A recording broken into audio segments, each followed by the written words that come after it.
Assalamualaikum warahmatullahi wabarakatuh. Perkenalkan, nama saya Nadila, kelas 213A12. Di sini saya akan membahas mengenai perencanaan rapat, pelaksanaan rapat, dan hasil rapat. Pengertian rapat. Rapat adalah suatu bentuk media komunikasi kelompok yang bersifat tatap muka, offline maupun online, yang diselenggarakan oleh organisasi swasta maupun pemerintah. Tujuan rapat antara lain yang pertama, pengambilan keputusan, yang kedua memecahkan masalah, yang ketiga memberikan informasi, yang keempat sebagai sarana bernegosiasi, dan yang kelima mempersiapkan suatu acara atau kegiatan. Perencanaan rapat. Yang pertama ada membuat agenda dan susunan rapat. Agenda rapat adalah daftar yang berisi topik pokok-pokok permasalahan yang akan dibahas di dalam rapat.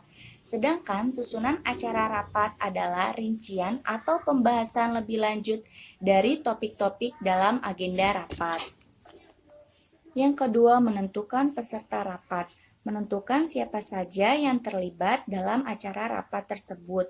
Kemudian sekretaris akan menyusun daftar peserta rapat. Kemudian sekretaris akan berkonsultasi kepada direktur atau pimpinan apakah ada pengurangan atau penambahan dalam jumlah peserta rapat. Yang ketiga ada membuat undangan rapat. Surat pemberitahuan yang sifatnya mengharapkan kehadiran seseorang untuk ikut berpartisipasi pada rapat tertentu. Yang keempat ada membuat daftar hadir untuk mengetahui jumlah peserta rapat. Yang kelima mempersiapkan ruangan rapat. Mempersiapkan ruangan rapat, memilih ruangan senyaman mungkin dan disesuaikan dengan jumlah peserta rapat yang akan hadir.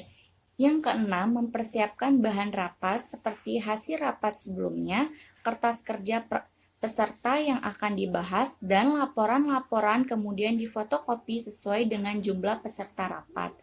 Yang ketujuh, ada mempersiapkan peralatan dan perlengkapan rapat, seperti laptop, whiteboard lengkap dengan spidol dan penghapus, flip card LCD projector, tape recorder, name tag, and sound system. Sedangkan perlengkapan rapat seperti clip paper, perforator, blocknote, ballpoint yang harus tersedia pada waktu rapat tertentu. Kedua, pelaksanaan rapat.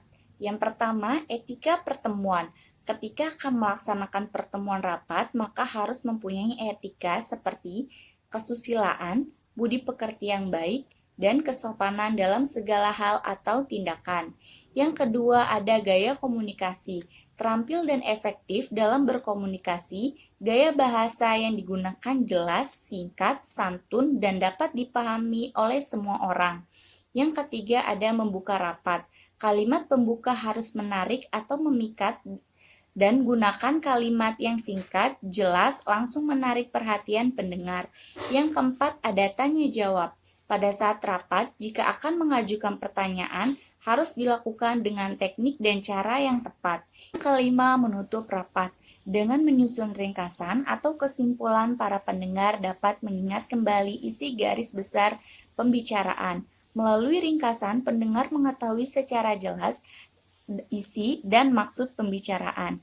Demikian pembahasan saya mengenai rapat. Mohon maaf apabila ada kesalahan.